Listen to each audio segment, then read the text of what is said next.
اس اللہ تعالیٰ سے بخشش مانگتے ہیں اور ہم اس اللہ تعالیٰ سے مدد طلب کرتے ہیں. ہم اسی اللہ پر ایمان رکھتے ہیں اور ہم اسی اللہ تعالیٰ پر توکل کرتے ہیں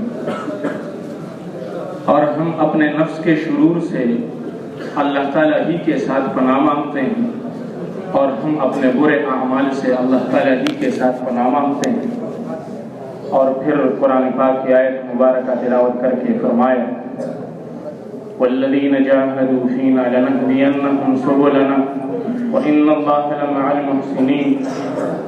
اللہ تعالیٰ فرماتے ہیں وہ لوگ جو ہمارے دین کے لیے مشقتیں برداشت کرتے ہیں، تکلیفیں اٹھاتے ہیں، ہم انہیں لوگوں کو جنت کے راستے، ہدایت کے راستے ان کے لیے آسان بنائیں گے، ان کے لیے ہدایت کے راستے آسان کر دیں گے. اور اللہ تعالیٰ احسان کرنے والوں کے ساتھ، نیک عمل کرنے والوں کے ساتھ ہے. اور دوسری آیت مبارکہ کا مفہوم کہ جس نے قربانی کی، مشقت برداشت کیا دین کے لیے تو اپنے لیے کیا، اور جس نے نافرمانی کی تو اس کی وبال اور خسران بھی اسی پر ہے. اور نبی علیہ الصلوۃ والسلام نے فرمایا کہ آ جاؤ اللہ تعالیٰ ہی کے ساتھ سودا کرو. اللہ تعالیٰ کے ساتھ جو سودا ہے، جو تجارت ہے، وہ بہت آسان ہے. اور اللہ تعالیٰ کے ساتھ جو تجارت، جو سودا کی جاتی ہے، وہ سودا انتہائی زیادہ قیمتی ہے اور اس کی قیمت ادا کرنا وہ بہت زیادہ آسان ہے. ويقول الله سبحانه وتعالى وجاهدوا في الله حق جهاده واجتباكم وما جعل عليكم في الدين من حرج ملة أبيكم إبراهيم هو سماكم المسلمين من قبل وفي هذا ليكون الرسول شهيدا عليكم وتكونوا شهداء على الناس فأقيموا الصلاة وآتوا الزكاة واعتصموا بالله هو مولاكم فنعم المولى ونعم النصير. ويقول النبي صلى الله عليه وعلى آله وصحبه وسلم نعمتان مغبون فيهما كثير من الناس الصحة والفرح أو كما قال عليه الصلاة والسلام. فرمایا کہ ما جعل علیکم فی الدین من حرج، قرآن پاک کی آیت مبارک، ما جعل علیکم فی الدین من حرج، تم پر دین اسلام میں کوئی تنگی نہیں ہے، کوئی حرج نہیں ہے تم پر. ملت ابیکم ابراہیم هو سماکم المسلمین، تمہارا ملت وہ تمہارے باپ کا ابراہیم علیہ السلام کو جو دیا گیا تھا اور جس کو اسلام اور اس مذہب کے پیروکاروں کو مسلمان کہا گیا. من قبل وفی هذا لیکون الرسول شہیدا علیکم، اس سے پہلے بھی یہ اس بنیاد پر کہ نبی علیہ السلام اور رسول تم پر گواہ بن جائیں. اس امت کی فضیلت کی بنیاد پر یہ آیت اللہ جل جلالہ نے اتارا، اس امت کی فضیلت بیان کی گئی.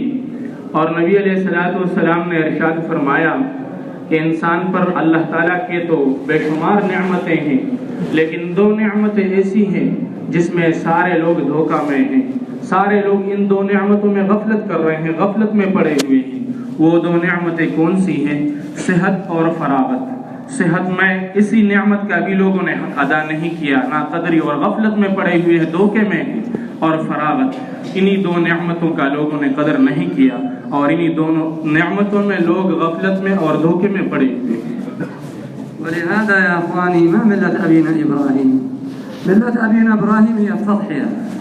نعم، ملة ابينا ابراهيم هي التضحية، ضحى من اجل لا اله الا الله، بذل نفسه وماله وزوجته وابنه وكذلك ما شاء الله ما له، يعني 4 أشياء ضحى بها إبراهيم: ماله للضيفان وولده وزوجته في الوديان وابنه للقربان وجسمه للنيران. ابراہیم علیہ السلام والی ملت وہ ہمیں دی گئی ہے. تو ابراہیم علیہ السلام والی ملت میں کون سی صفات تھی؟ ابراہیم علیہ السلام میں جو صفت تھی وہ ہے قربانی، دین کے لیے مشقت برداشت کرنا، تضحیہ، قربانی دینا اللہ کے دین کے لیے. اور 4 چیزیں اللہ تعالیٰ کے دین کے لیے اس نے قربان کر دی. اپنے مال کو اللہ تعالیٰ کے دین کے لیے قربان کر دیا، اپنے بیوی کو اللہ تعالیٰ کے دین کے لیے چھوڑ دیا، اس سے ہجرت اختیار کی، قربان کر دیا، اپنے بیٹے کو اللہ تعالیٰ کے دین کے لیے قربان کر دیا، اور اپنے جسم کو اللہ تعالیٰ کے دین کے لیے قربان کر دیا۔ اس امت کو ملت ابراہیمی، اس ملت کے ساتھ اس بنیاد پر جوڑا گیا ہے کہ اس ملت میں جو سب سے بنیادی چیز تھی قربانی دینا، جسم کے اعتبار سے قربانی دینے والا، مال کے اعتبار سے قربانی دینے والا، اور بیوی اور بچوں کے اعتبار سے قربانی دینے والا، تو اسی طرح یہ ملت والے، یہ دین اسلام والے، یہ امت محمدیہ صلی اللہ علیہ وسلم، یہ لوگ بھی اسی طرح قربانی دینے والے بنیں گے، اور ان کی کامیابی بھی اسی طرح قربانی کے ساتھ جوڑا گیا ہے۔ ولهذا يا اخواني الله سبحانه وتعالى بين في محكم كتابه في القرآن المجيد، قال الله سبحانه وتعالى وإبراهيم الذي وفى. ايش وفى إبراهيم؟ يعني بالرغم أن نوح عليه الصلاة والسلام كانت تضحيته أكثر من إبراهيم، نعم 950 سنة وهو يدعوهم إلى عبادة الله، إلى توحيد الله، إلى عظمة الله، إلى كبرياء الله، لكن إبراهيم جعله الله سبحانه وتعالى أمة. لماذا يا إخواني؟ لأنه ضحى بشيء ما حد يستطيع أن يضحي به مثل إبراهيم. فرماتے ہیں کہ ابراہیم علیہ السلام کے بارے میں اللہ جل جلالہ نے فرمایا ابراہیم الذی وفا، ابراہیم علیہ السلام وہ ہے جس نے پورا کیا کون سی چیز کو؟ تو اس سے پہلے نوح علیہ السلام بھی گزرے ہیں، ابراہیم علیہ السلام سے پہلے، اور دین کے اعتبار سے کافی قربانیاں دی ہیں، 950 سال تک لوگوں کو دین کی طرف، ایک ہی اللہ کی طرف، دعوت کی طرف لوگوں کو بلایا، اور مختلف قسم کے مشقتیں اور تکلیفیں برداشت کی۔ پھر ابراہیم علیہ السلام کی یہ تعریف اس سے زیادہ کیوں کہ وہ ابراہیم الذی وفا السلام امت کی حیثیت سے کام کرنے لگے، ان کی ساری جو قربانیاں تھیں وہ امت کی حیثیت کی بنیاد پر تھی، اسی بنیاد پر وہ سارا امت محمدیہ صلی اللہ علیہ وسلم، وہ سارے امتی، وہ ابراہیم علیہ السلام جس نہج پر جتنے قربانیاں دے چکے، تو وہ امت کی حیثیت کی بنیاد پہ، یعنی امت کو ایک سبق سکھایا گیا کہ امت اس حیثیت سے چلے، انہی قربانیوں کے لے کر امت چلے۔ ابراہیم علیہ السلام اللہ جعله خلیل الرحمن. لماذا جعله خلیل الرحمن؟ لأن يا إخواني ما في حد ضحى مثل إبراهيم عليه الصلاة والسلام.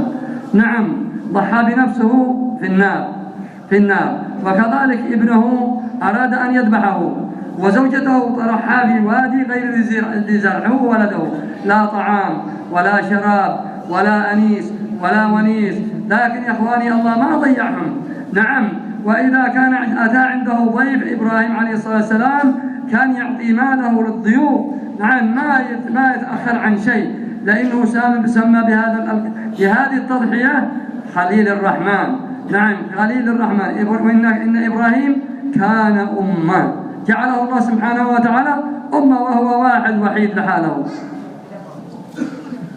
اللہ جل جلالہ نے ابراہیم علیہ السلام کو خلیل اللہ پکارا، اللہ تعالیٰ کا دوست۔ تو خلیل اللہ کیسے بنے؟ خلیل اللہ بننے کا وجہ وہ قربانی ہے، قربانی دینے کی بنیاد پر، مشقتیں اور تکلیفیں برداشت کرنے کی بنیاد پر خلیل اللہ تعالیٰ کا دوست بن گئے، اپنے جسم کو اللہ کے دین کے لیے آگ کے حوالے کر دیا، اور یہاں تک کہ فرشتے بھی مدد کے لیے جب آ جاتے ہیں تو ان کو بھی کہتے ہیں کہ آپ چلے جاؤ، میں جس کے لیے قربانی دے رہا ہوں تو وہ مجھے دیکھ رہا ہے۔ تو اپنے جسم کو اللہ تعالیٰ کے لیے، اللہ کے دین کے لیے آگ کے حوالے کر دیا، اور اپنے بیوی بچوں کو ایسے میدان میں چھوڑ کر وہ ہجرت کرنے لگے، بواد غیر ذی زرع عند بیتک المحرم، جہاں پر نہ کھانے کی چیزیں ہیں، نہ پینے کی چیزیں ہیں، نہ رہائش کا کچھ انتظام ہے، نہ ان کے لیے کچھ رہنے کے لیے کسی بھی قسم کے بندوبست اور انتظام نہیں ہے۔ تو بیوی بچوں کو وہاں پر چھوڑ کے قربانی دے دیا، اپنے بچے کو یہاں تک کہ ذبح ہونے کا جب حکم ہوا تو اسی کے لیے بھی پیش کر گئے، اور اپنے مال کو جب ابراہیم علیہ السلام کے پاس اس کا مہمان وہ تشریف لے آئے تو اپنے مال کو انہی مہمانوں کے پر قربان کرنے لگے، تو انہی قربانیوں کی بنیاد پر وہ خلیل الرحمن اللہ تعالیٰ کا دوست بن گئے۔ ولهذا يا اخواني الله سبحانه وتعالى ارسل الانبياء عليهم الصلاه والسلام. لماذا ارسل الانبياء عليهم الصلاه والسلام؟ قالوا 124,000 نبي ارسلوا إلى أقوامهم، لذكرت في القرآن 25 نبي ورسول. نعم، لكن الذي هم الله سبحانه وتعالى اصطفاهم هم أولي العزم، هم الخمسة، يعني نوح، إبراهيم، موسى، عيسى، نبينا محمد صلى الله عليه وسلم. فهؤلاء هم أولي العزم الذي اصطفاهم الله سبحانه وتعالى ودعوا الناس إلى الله سبحانه وتعالى وضحوا بتضحية ما حد ضحى مثلهم.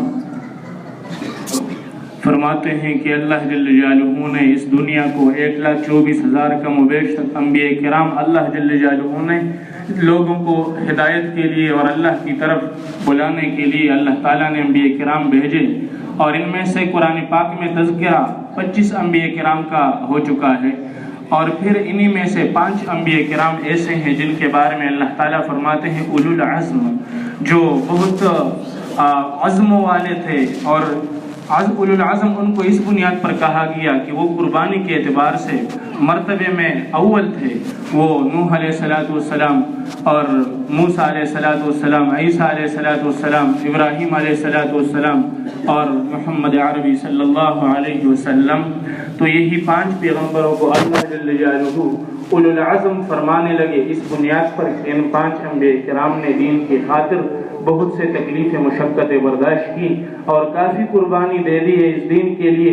انہی قربانیوں کی بنیاد پر اللہ جل جلالہ نے ان پیغمبروں کے لیے جو رتبہ بیان فرمایا اولو العزم، تو ان کے بڑے رتبے بیان کرنے کا وہ جو سبب بن گئی وہ بھی ہے قربانی، دین کے لیے تکلیف مشقتیں برداشت کر۔ ولهذا يا اخواني الكرام الله سبحانه وتعالى ارسل الانبياء هؤلاء. لماذا؟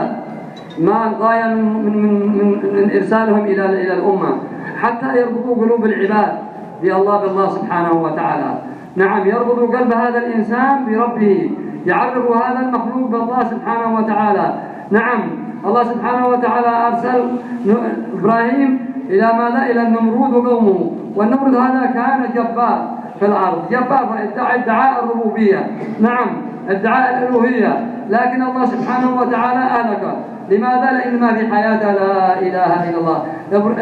إبراهيم في حياته لا إله إلا الله، أنجاه الله من النار، والنمرود ما في حياته لا إله إلا الله.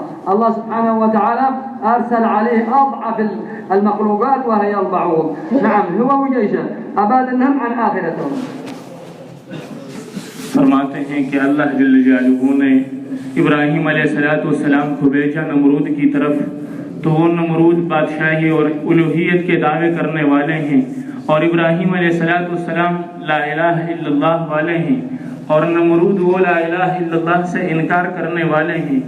تو جس کو یقین ہے لا الہ الا اللہ کی، تو اسی ابراہیم علیہ السلام کی حفاظت اللہ جل جلالہ نے آگ ہی میں کر دیا، اور آگ ہی سے اس کے لیے چمن اور باغیچہ بنایا گیا۔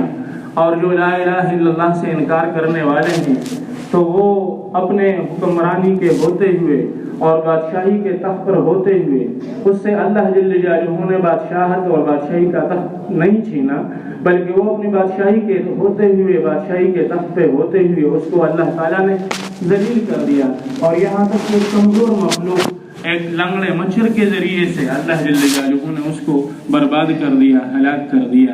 یہی ہے مقصد لا الہ الا اللہ۔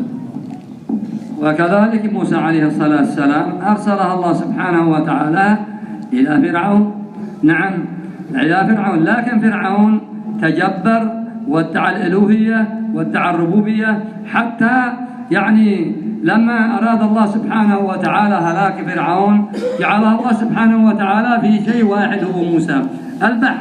البحر جعله الله سبحانه وتعالى لموسى نجاة، وجعله لفرعون غرق. لماذا يا إخواني؟ لأن هذا في حياته لا إله إلا الله، وهذا ما في حياته لا إله إلا الله. هذا تجبر على الناس وتكبر على الناس وهذا الناس، وقتل من بني إسرائيل أكثر من 70,000 من الأطفال، وهذا دعا الله في قلبه الرحمة والشفقة على الإنسانية وعلى بني إسرائيل. الله سبحانه وتعالى جعل له طريق وجعل له مخرج، وخرجها الله سبحانه وتعالى وأنجاه. لكن فرعون الله أهلكه بسبب تجبره وتكبره وسبب ادعاء الألوهية، الله أغرقه في شيء واحد، في بحر واحد، هذا نجا وهذا أغرقه الله. فرماتے ہیں کہ اسی طرح اللہ جل جلالہ نے موسیٰ علیہ السلام کو فرعون کی طرف بھیجا۔ فرعون وہ ہے جو بھی الہیت الوہیت کے دعوے کرنے والے ہیں، خدائی کا دعویٰ کرنے والا ہے، اور موسیٰ علیہ السلام اس کو ایک ہی رب کی طرف بلاتا ہے، اور اسی لا الہ الا اللہ کی بنیاد پر موسیٰ علیہ السلام آئے اور ان کو دعوت دی۔ وہ خدائی کا دعویٰ کرنے والے ہیں، ظالم بادشاہ جابر ہیں، یہاں تک کہ 70,000 بنی اسرائیل کے بچوں کو وہ بھی شہید کر دیا، قتل کر دیا۔ لیکن جس کی یقین ہے لا الہ الا اللہ تو اس کے ساتھ مدد ہے اللہ تعالیٰ کی، اور جس کی یقین نہیں ہے لا الہ الا اللہ والی تو اس کے ساتھ ظاہر کے اعتبار سے لشکر، طاقت، ساری چیزیں موجود ہیں، لیکن پھر فیصلہ اور کامیابی کے وعدے کس کے حق میں آتے ہیں؟ وہ آتے ہیں اس کے حق میں جس کے پاس ہے لا الہ الا اللہ۔ موسیٰ علیہ السلام جب آگے سمندر آ جاتی ہے تو موسیٰ علیہ السلام اللہ تعالیٰ کے حکم سے جب اپنے عصا کے ذریعے سے سمندر کو مار دیتے ہیں تو اللہ جل جلالہ موسیٰ علیہ السلام اور موسیٰ علیہ السلام کے لشکر کو اسی لا الہ الا اللہ کی بنیاد پر اور اسی یقین کی بنیاد پر اللہ جل جلالہ نے ان کو اور اس کے لشکر کو 12 راستے دے دیے، اور وہ جو انکار کرنے والے ہیں، جو ظالم ہیں، جابر ہیں، جو الوہیت کے دعوے کرنے والے ہیں لیکن اس کی یقین نہیں ہے لا الہ الا اللہ کی، اور اس کے دل میں اللہ والی یقین نہیں، تو وہ جب آ جاتے ہیں تو اسی راستے سے جس راستے پر اللہ جل جلالہ نے موسیٰ علیہ السلام اور لاکھوں لشکر کو نجات دے دیا، اسی راستوں سے اور انہی پانی، اسی بحر دریاب سے اللہ جل جلالہ نے فرعون اور اس کے سارے لشکر کو اللہ تعالیٰ نے غرق کر دیا۔ یہی ہے لا الہ الا اللہ۔ ولهذا يا اخواني كل نبي دعا قومه، كل نبي صالح، شعيب، ما شاء الله، الذي يعني استجاب لنبيه ومشى على نهجه وتابع نبيه فاز في الدنيا وفي الآخرة، والذي تجبر وتكبر الله سبحانه وتعالى يعني أهلكه. نعم، يعني قوم شعيب كانوا تجار، نعم، وكان قوم عاد ما شاء الله كانوا ينحتون الجبال ما شاء الله، وثمود كذلك يعني كانوا ما شاء الله يعني يقلعوا النخلة، الواحد هكذا ينتبه النخلة، قالوا من أشد منا قوة. قوم سبا ما شاء الله كانوا زراع، لكن الله سبحانه وتعالى جعل هذه الأشياء سببا لهلاكهم لأنهم خالفوا أنبياءهم وتكبروا وتجبروا. ما جاء في حياتهم لا إله إلا الله، الله أهلكهم. الذي أرسل عليه الصيحة، والذي أرسل عليه الريح، والذي ما شاء الله يعني تعرفوا، والذي أرسل عليه سير العرم، نعم، ومزقهم كل مزق بسبب طغيانهم وتكبرهم وتجبرهم. فرماتے ہیں کہ اسی طرح اللہ جل جلالہ نے شعیب علیہ السلام کو، صالح علیہ السلام کو، ہود علیہ السلام کو، انہی کو اللہ جل جلالہ نے بھیجا اس کلمے کی بنیاد پر کہ وہ ایک ہی اللہ کی طرف لوگوں کو بلائے۔ تو جو شعیب علیہ السلام کی قوم تھی مدین والے، وہ بہت بڑے تاجر تھے اور تجارت کے اعتبار سے اعلیٰ رتبے تک وہ پہنچ چکے تھے، اور جو قوم سمود صالح علیہ السلام والی جو قوم وتنحتون الجبال بیوتا، وہ یہاں تک وہ چیزوں میں سینس انہی چیزوں میں اتنے آگے گئے تھے کہ وہ اپنے ہاتھ و انگلیوں کے ذریعے سے وہ چٹانوں کو تراش کر اس میں اپنے لیے گھر اور کمرے بنا لیتے تھے۔ اور قوم ہود علیہ السلام والی قوم اتنے طاقت میں آگے چلے گئے کہ وہ یہاں تک کہنے لگے من اشد منا قوہ، کہ پورے کائنات میں ہے کوئی ایسا جو کہ ان کے پاس طاقت ہم سے زیادہ ہو، اور وہ کھجور کے بڑے بڑے درختوں کو اس طرح اکھیڑ دیتے تھے جیسے ہم معمولی سے کسی پودے کو آسانی سے اکھیڑ سکتے ہیں۔ اور اسی طرح قوم سبا بہت وہ زمینداری والے اور بہت سے غلوں والے، لیکن جب انہی قوموں میں اللہ جل جلالہ کی دین اور لا الہ الا اللہ والی یقین جب وہ اسی طرح نہ بنے تو سب کو اللہ جل جلالہ نے برباد کر دیا۔ بعض پر جبریل علیہ السلام نے چیخ مار کر، جبریل علیہ السلام کے چیخ کے ذریعے سے ان کے کلیجے پھٹ گئے اور وہ ہلاک ہو گئے، اور بعض کو اللہ جل جلالہ نے ہوا کے ذریعے سے برباد فرما دیا، بعض پر اللہ جل جلالہ نے سیلابوں کو بھیج دیا، ہواؤں کو بھیج دیا۔ تو ان سب کو بعض پر اللہ جل جلالہ نے زلزلے نازل کر کے وہ سب غرق ہو گئے، دھنس گئے زمین میں۔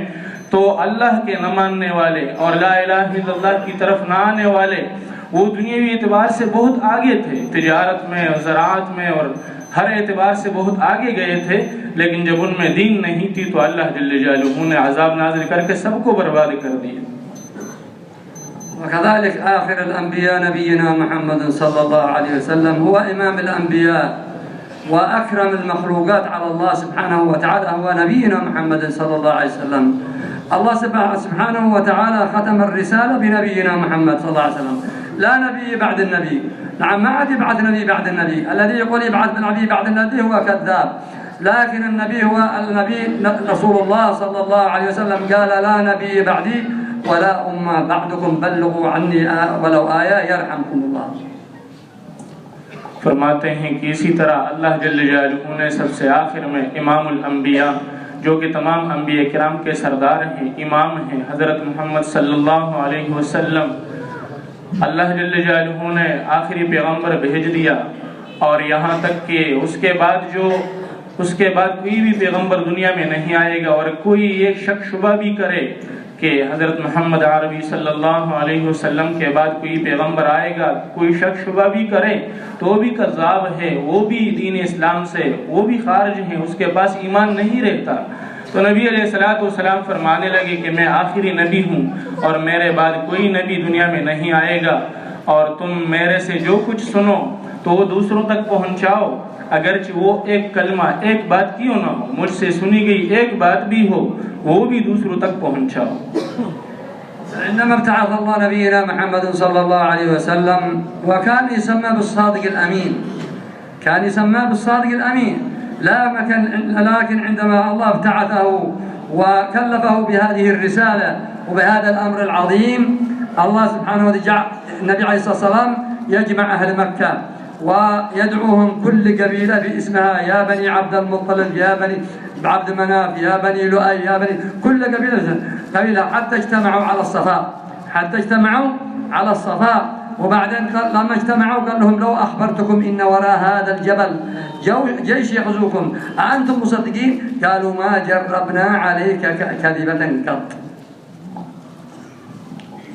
اور فرمایا کہ نبی علیہ السلام نبوت ملنے سے پہلے سارے لوگ، وہ مکہ والے سب اس کو صادق اور امین کے لقب سے پکارتے ہیں، لیکن جب نبی علیہ السلام کو نبوت مل گئی تو پھر نبوت کے بعد اللہ جل جلالہ کے حکم پر نبی علیہ السلام نے تمام قبائل کو وہ جمع کر کے اور سب مشرکین کے قبائل کو جمع کر کے صفا کے میدان میں، صفا پہاڑی پر جمع فرمایا، اور سب کو یہ فرمایا کہ اگر میں آپ کو یہ کہوں کہ اس پہاڑی کے نیچے پیچھے ایک لشکر آنے والی ہیں اور وہ تم پر حملے کا ارادہ کرنے والے ہیں تو کیا تم اس بات کو مانو گے؟ تو ان سب نے جواب دیا کہ ہاں، ہم تو تجربہ کر چکے ہیں کہ آپ صادق ہیں، امین ہیں، اور ہم آپ کے سارے باتوں پر اعتبار کرنے والے ہیں، تو اس لیے آپ سچ ہی بول رہے ہیں، اس بات کو ہم مانیں گے۔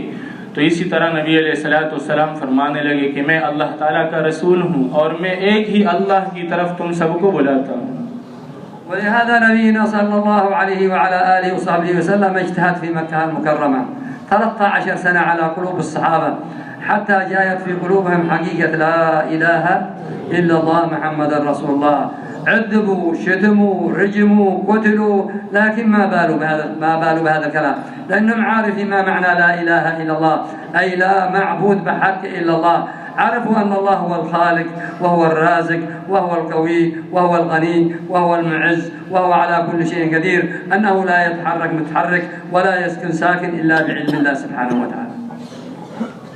نبوت کے ملنے کے بعد نبی علیہ السلام آرام سے نہیں بیٹھے، بلکہ 13 سال تک مسلسل اس کلمے کی محنت کرتے رہے اور ہر کسی کے پاس گئے، اور یہاں تک کہ جتنے بنتے تھے صحابہ اور جو بھی ایمان لانے والے بنتے تھے تو انہی جماعت کو انتہائی تکلیفیں دی جاتی تھی، انہوں نے انتہائی تکلیفیں برداشت کی، ان کو انتہائی اذیتیں دی گئی، ان کو ہر قسم سے اذیتیں انہوں نے برداشت کر لیا، لیکن جتنے بھی نبی علیہ السلام اور نبی علیہ السلام پہ ایمان لانے والے ساتھی جتنے بھی تھے صحابہ کرام رضی اللہ عنہم اجمعین، وہ اپنے کام سے، اپنے اس بات اور محنت سے نہیں ہٹے کیونکہ ان کے دلوں میں یہ بات پکی ہو چکی تھی کہ اللہ ہی غلبے والا ذات ہے اور اللہ ہی قدرت والا ذات ہے اور اللہ تعالیٰ ہی ہم سب کے پالنے والے اور اللہ تعالیٰ ہی ہم سارے مخلوقات پر قبضہ کرنے والے ذات ہیں۔ ان کے دلوں میں یہ یقین پکی ہو چکی تھی، اور اس یقین کے بعد وہ غیروں کی طرف سے ہر قسم کے مشقتیں اور اذیتیں اور تکلیفیں برداشت کرنے کے لیے وہ تیار تھے، لیکن اس ایمان اور اس یقین کے چھوڑنے کے لیے وہ تیار نہیں تھے۔ أول ما بدأ النبي عليه الصلاة والسلام من آمن مع رسول الله صلى الله عليه وسلم خديجة الكبرى رضي الله عنها وأرضاها، وبعدين أبو بكر رضي الله الصديق رضي الله عنه، أبو بكر الصديق، لكن ما ناموا. نعم، عندما قالوا لا إله إلا الله محمد رسول الله، خديجة خرجت إلى النساء تدعو النساء.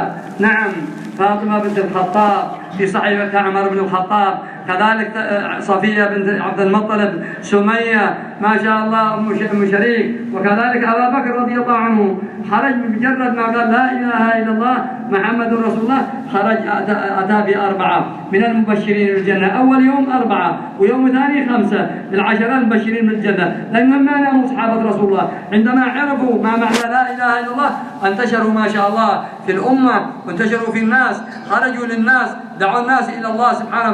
من كان أسلم من أصحاب رسول الله صلى الله عليه وسلم فكان يطلع داعي مباشرة يقول يا رسول الله ابعث لي إلى قومي. اور نبی علیہ السلام پر ایمان لانے والے جتنے بھی تھے تو ایمان لانے کے بعد پھر وہ آرام سے نہیں بیٹھے، بلکہ پہلے ہی دن سے وہ دین کی محنت کے لیے اٹھے اور چلے، یہاں تک کہ نبی علیہ السلام پر وہ عورتوں میں سے سب سے پہلے ایمان لانے والی حضرت خدیجہ رضی اللہ عنہا تھی، تو وہ اپنے ایمان کے بعد دوسرے عورتوں کے پاس چلی گئی اور ان کو اس ایک ہی اللہ کی طرف بلانے لگی اور اس کلمے کی دعوت دیتی رہی.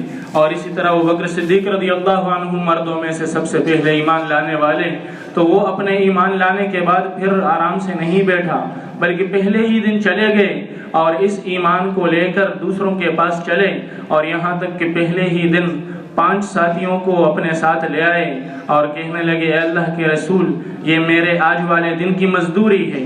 تو 5 وہ صحابہ بن گئے اور 5 ساتھی نبی علیہ السلام پر ایمان لانے والے بن گئے. یہ تھی ابوبکر صدیق رضی اللہ عنہ کے پہلے دن کی مزدوری. اور دوسرے دن چلے گئے تو 4 صحابہ کرام رضی اللہ عنہ اجمعین کو ان کو 4 ساتھیوں کو حاضر کر کے نبی علیہ السلام کی خدمت میں پیش کر دیا. وہ بھی 4 ایمان لا کے صحابہ بن گئے، اور یہ سب وہی حضرات تھے جو 10 مبشرہ ہیں، انہیں جن کو دنیا ہی میں جنت کی بشارت دی گئی ہیں، تو وہ ایمان کے بعد نہیں بیٹھے ہیں آرام سے. اسی طرح حضرت صفیہ رضی اللہ عنہا، حضرت سمیہ رضی اللہ عنہا، حضرت ام شریک رضی اللہ عنہا ایمان لانے کے بعد مستقل دعوت دیتی رہیں، یہاں تک کہ مختلف قسم کی اذیتیں اور تکلیفیں برداشت کی، لیکن وہ اس ایمان کے بعد کام کرنے والے بن گئے. اور صرف یہ نہیں بلکہ نبی علیہ السلام پر ایمان لانے والا جو بھی تھا وہ پہلے ہی دن سے داعی بن جاتا، جو بھی ایمان لیا تھا اسی دن سے وہ داعی بن جاتا اور دوسروں کے پاس چلے جاتا. لهذا يا اخواني الصحابه رضوان الله عليهم لما عرفوا ما معنى لا اله الا الله خرجوا للناس. نعم، طفيل بن عمرو الدوسي يأتي إلى رسول الله صلى الله عليه وسلم ويسلم ويقول يا رسول الله ابعث لي إلى قومي، ابعث لي. فصار داعي ما شاء الله، رجع إلى قومه، اجتهد على قومه يعني سنة كاملة ما آمنوا معه إلا قليل. فرجع النبي عليه فرجع طفيل إلى رسول الله قال يا رسول الله إن قومي إن الدوس غلبوني فادع عليهم. فقال النبي عليه الصلاة والسلام صلى الله عليه وسلم رفع يده وقال اللهم اهدي دوسا، اللهم اهدي دوسا، الله ارجع يا طفيل وارفق بقومك. نعم، لأنه الآن صار داعي ما حفظ لا بخاري ولا مسلم ولا، لكن حفظ آية من آيات القرآن وسمع من رسول الله صلى الله عليه وسلم فرجع داعي إلى قومه. اسی طرح فرماتے ہیں کہ طفیل بن عمر دوسی رضی اللہ عنہ وہ دوس قبیلہ کے سردار ہیں. وہ نبی علیہ السلام کی خدمت میں حاضر ہوئے اور ایمان کی دولت سے مشرف ہوئے. تو تو پھر اپنے ایمان لانے کے بعد وہ بھی آرام سے نہیں بیٹھے بلکہ اجازت مانگا کہ اللہ کے رسول مجھے اجازت دیجیے تاکہ میں اپنے قبیلے کے پاس چلا جاؤں اور اپنے قبیلے دوست کو ان کو اسلام کی دعوت دے دوں. تو نبی علیہ السلام کی اجازت پر وہ چلے گئے اور اپنے سارے قبیلے والوں کو اسلام کی طرف، ایک ہی اللہ کی طرف بلایا. ان میں سے بعض تو ایمان والے بن گئے لیکن اکثر نے مخالفت کر دی.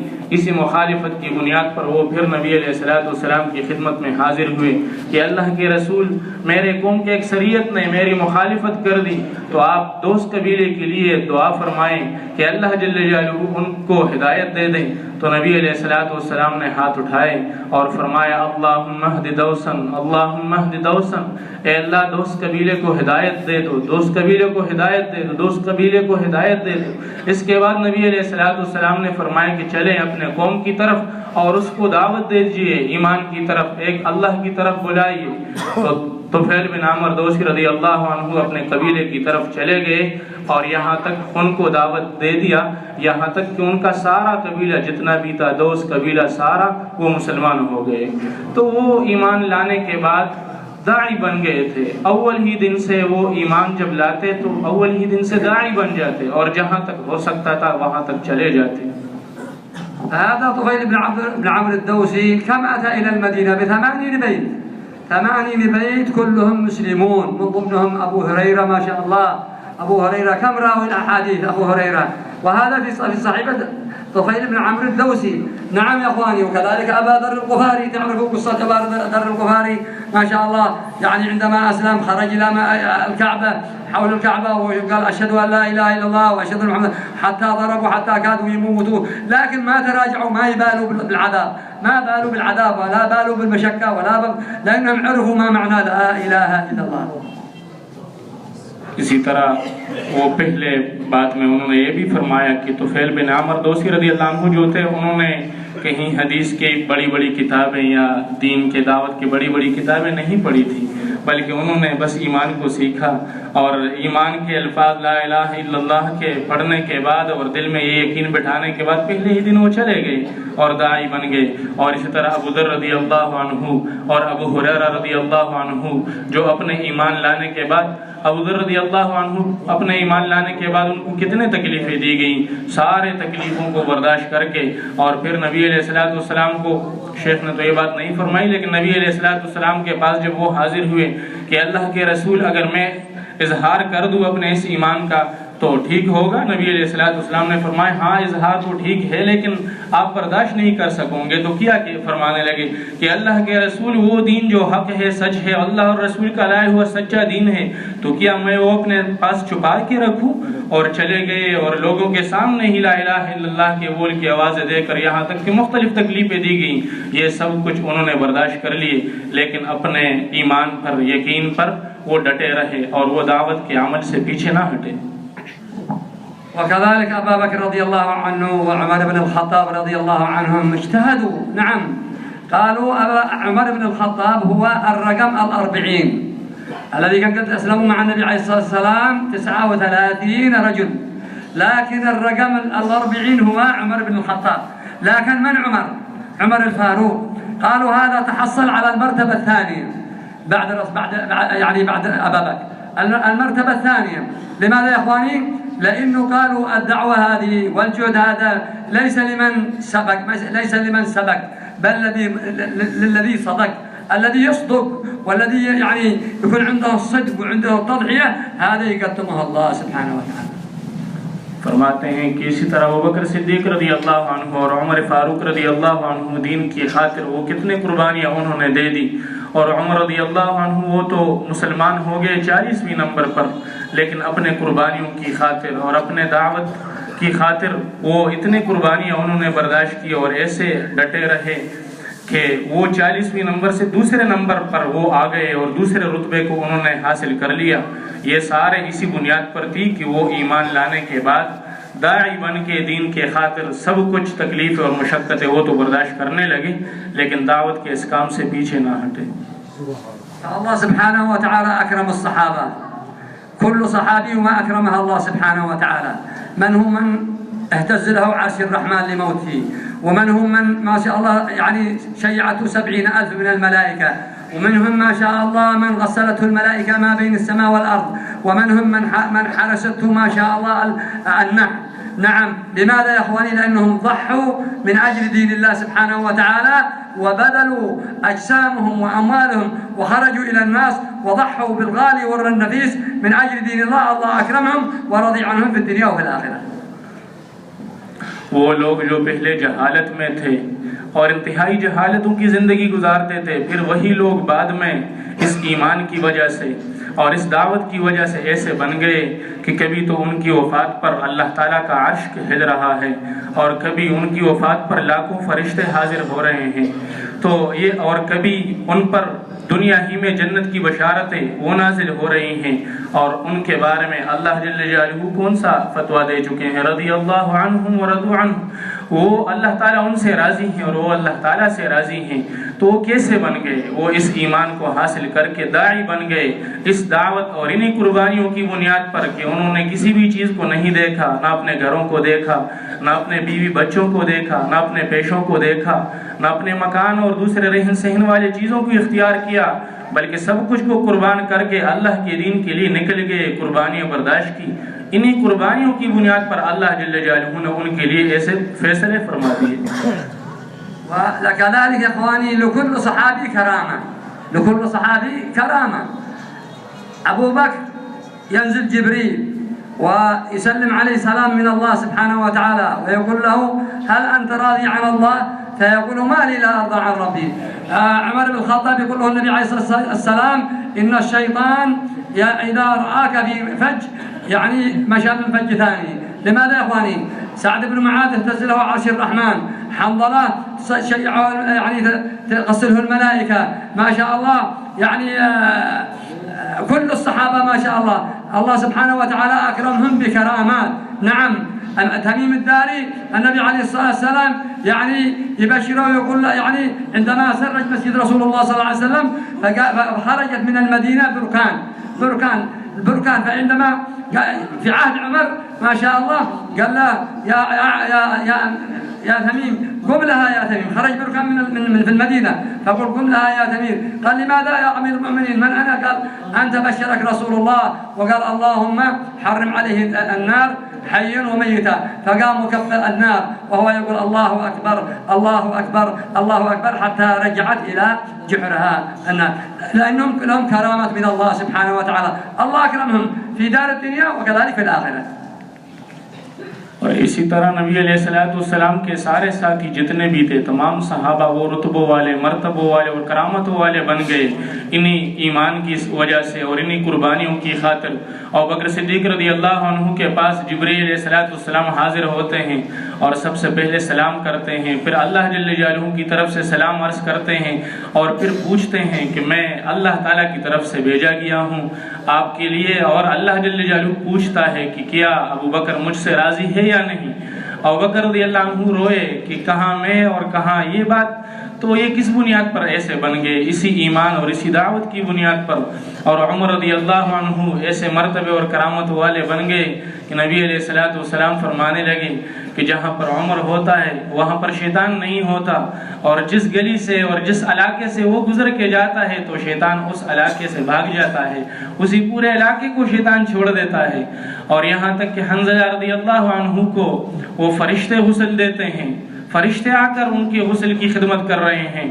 اور یہاں تک کہ تمیم داری رضی اللہ عنہ نبی علیہ السلام کی موجودگی میں جب ایمان لائے اور مسجد نبوی کو چراغ کے ذریعے سے وہ روشن کر دیا، اور نبی علیہ السلام نے بشارت دے دیا اپنے اور اللہ تعالیٰ کی رضامندی کا۔ پھر اس کے بعد ابو بکر صدیق عمر رضی اللہ عنہ کے دور میں وہ پہاڑ سے لاوا آگ نکل گیا، تو اس کی وجہ سے ظاہری بات ہے وہ کافی عذاب کے شکل ہے۔ تو عمر رضی اللہ عنہ فرماتے ہیں کہ اے تمیم آپ اٹھو اور اس لاوے کو دفع کر دو، اس آگ کو دفع کر دو۔ تو تمیم دار رضی اللہ عنہ اٹھے اور پوچھنے لگے کہ کہاں میں اور کہاں یہ خدمت، میں کون ہوں کہ یہ خدمت کر سکوں؟ تو عمر رضی اللہ عنہ فرمانے کہ نہیں، آپ وہ ہیں جس کے لیے محمد رسول اللہ صلی اللہ علیہ وسلم نے بشارت دی ہے اپنی رضامندی کا، اور اللہ تعالیٰ کی رضامندی کی بشارت تمہیں مل گئی ہے، اس لیے آپ چلیں اور یہ خدمت کریں۔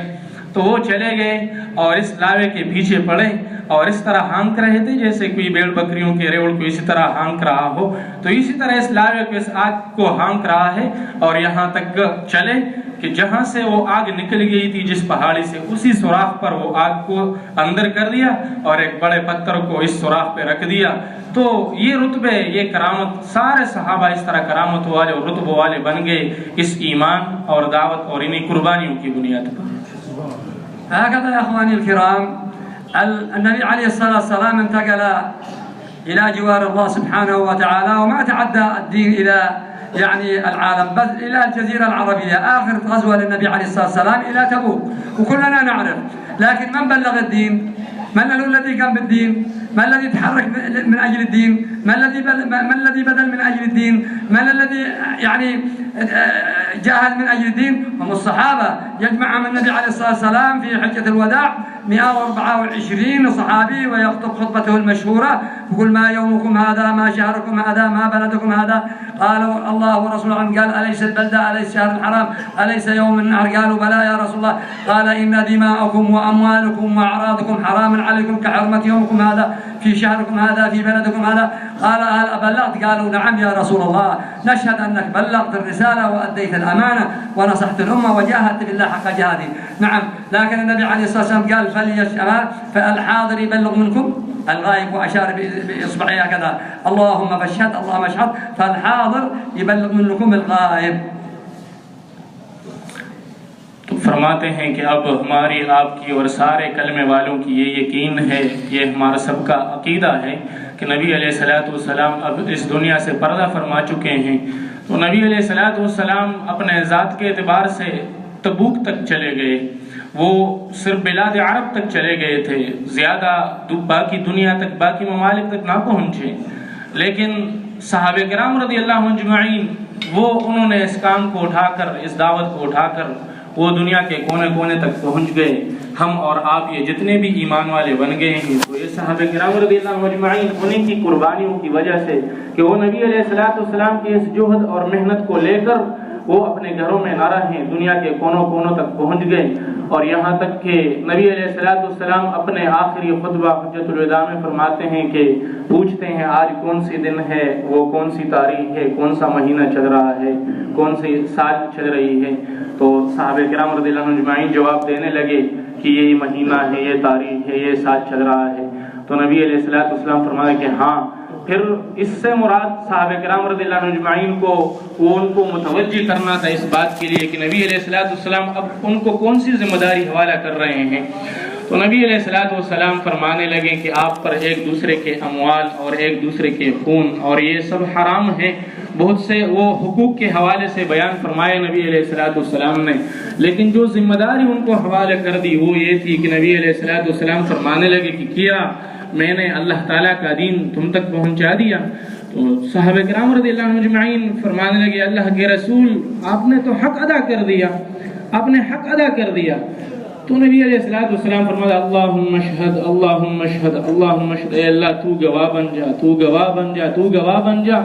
اور پھر اس کے بعد فرماتے ہیں فَلْيُبَلِّغُ الشَّاهِدُ الْغَائِبَ، آپ میں سے ابھی یہ جتنے بھی حاضرین ہیں تو غائبین تک جو اب موجود نہیں، علماء کرام فرماتے ہیں کہ اس وقت دنیا میں جو غائبین تھے وہ بھی مراد تھے اور آئندہ آنے والے جو تھے وہ بھی مراد تھے۔ تو نبی علیہ الصلوۃ والسلام فرمانا کہ غیر موجود لوگوں تک اب پیغام اور دین کو پہنچانا یہ آپ ہی کا کام ہے۔ تو اس کے بعد صحابہ کرام رضی اللہ عنہم پھیل گئے پوری دنیا تک، دنیا کے کونوں کونوں تک پہنچ گئے اور اس دین کے محنت کے لیے قربانیاں دے دی۔ فلهذا لما سمعوا الكلام من النبي عليه الصلاة والسلام وهذه الخطبة ما رقدوا وما ناموا في بيوتهم ولا جلسوا في المزارع ولا في التجارات، بل خرجوا إلى العالم. وتعرفوا كلكم تعرفوا في السند والهند ما شاء الله، في كل البلاد، في أفريقيا قبور الصحابة، في دمشق اسمه بلال في دمشق، معاذ بن جبل ما شاء الله في الأرض في الشام ما شاء الله، 38,000 صحابي الذي قتلوا أو ماتوا في الأردن. نعم، لماذا خرجوا؟ من فتح السندون؟ محمد بن القاسم الثقفي. من الذي يعني فتح أفريقيا؟ هو عقبة بن نافع. من كل الصحابة ما بقى واحد. 114,000 صحابي خرجوا إلى العالم. الآن قبورهم في العالم ما في صحابي إلا يعني قبره في العالم إلا 10,000 أو 12,000 اللي ماتوا في المدينة المنورة ومكة. فهؤلاء بلغوا الدين هؤلاء. لماذا يا أخواني؟ لأنهم فهموا لماذا الله سبحانه وتعالى أوجدهم وما المقصد من الغاية في وجودهم في هذه الدنيا. فهموا، بلغوا الدين.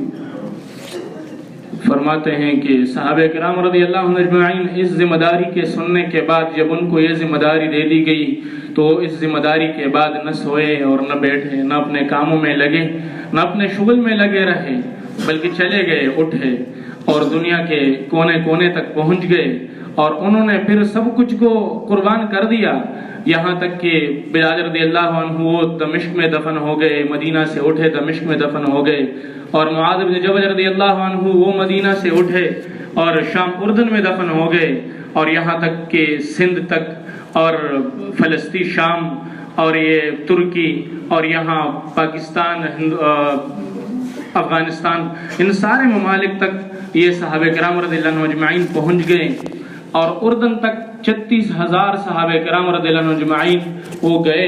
اردن میں 36,000 صحابہ کرام رضی اللہ عنہ اجمعین مدفون ہیں۔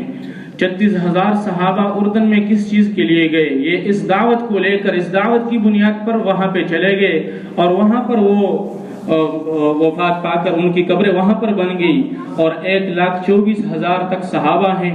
وہ 1,24,000 صحابہ پورے کے پورے دین کے لیے نکل کر وہ پورے دنیا میں پھیل کر دنیا میں ان کی قبریں بن گئی۔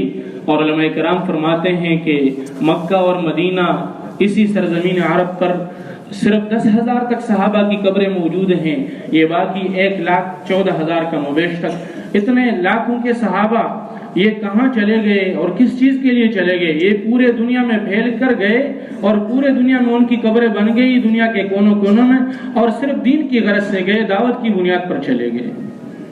ومن أجل هذا يا أخواني الآن جاء الدور علينا نحن، الآن الدور عندنا نحن. نعم، نحن الغائبين، نحن الغائبين. بلغ الحاضر يبلغ منكم الغائب.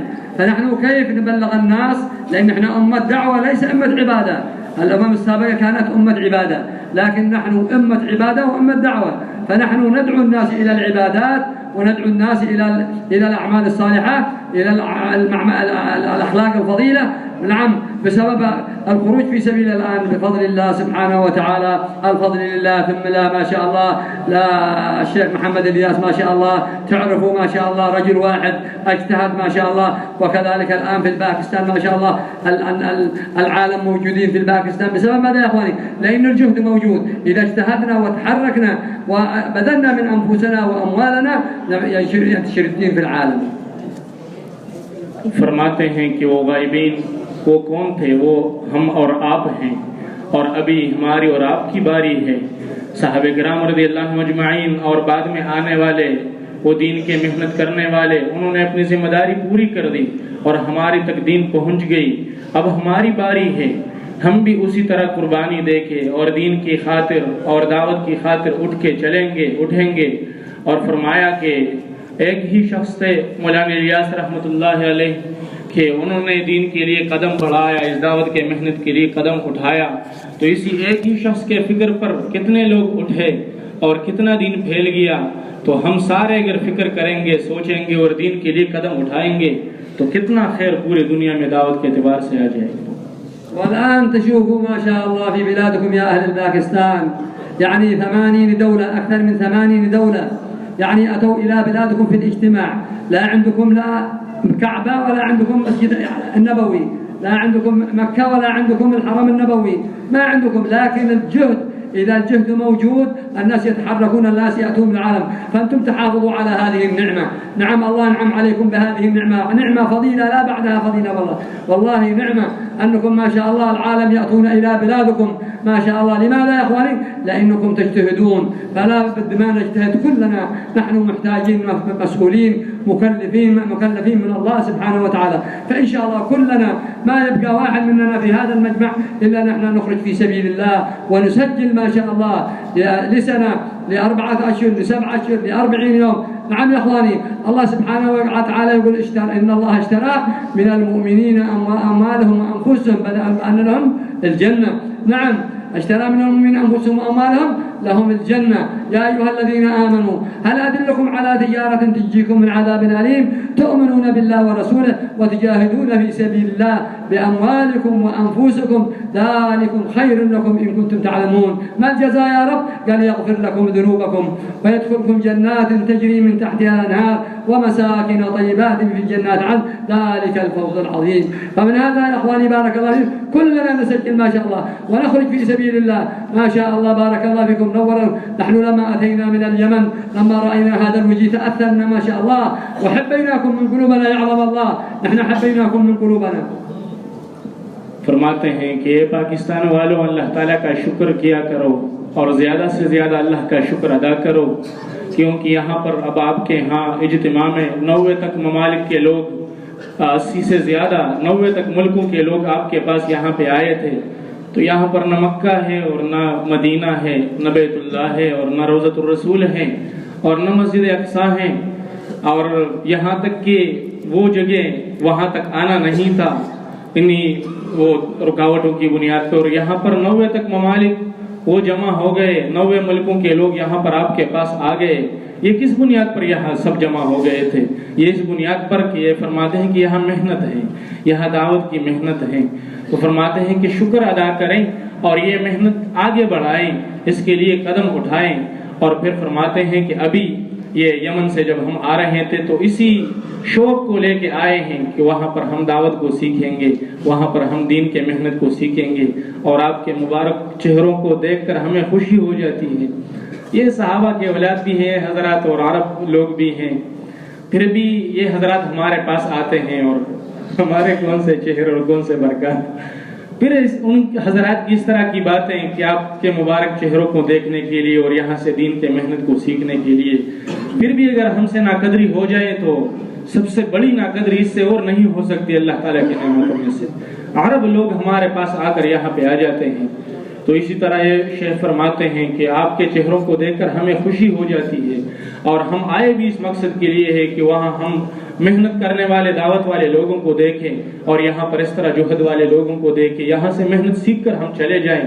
تو اب مطالبے میں فرماتے ہیں کہ جتنے بھی حضرات یہاں پہ بیٹھے ہیں تو سارے حضرات اپنے نام لکھوائیں.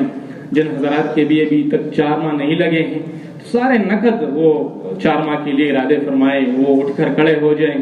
اور جن کے بھی وہ 4 ماہ لگے ہیں تو آگے بزرگوں کی ترتیب کے موافق وہ 7 ماہ اور سال کی بنیاد پر فرمائیں. جی ماشاء اللہ.